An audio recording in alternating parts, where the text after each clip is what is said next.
მოგესალმებით მეგობრებო, საქართველოს პარლამენტმა 2025 წლის 2 ივლისს მიიღო საქართველოს კანონი შინაურ ბინადარ ცხოველთა შესახებ, რომელშიც გაწერილია ცხოველთა მეპატრონეების ვალდებულებები.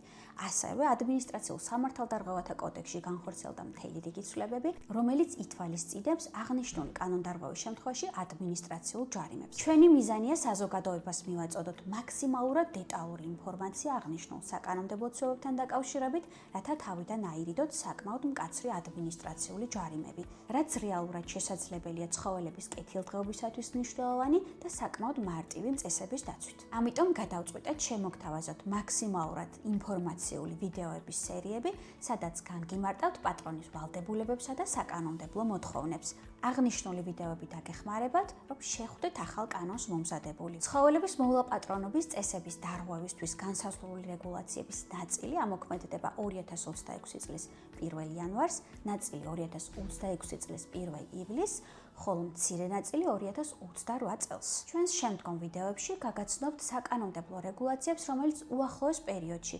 2026 წელს ამოქმედება. ამიტომ გთხოვთ გვადევნეთ თვალი ჩვენს სოციალურ და მედია პლატფორმებზე. შეხვდით კანონს მომზადებული.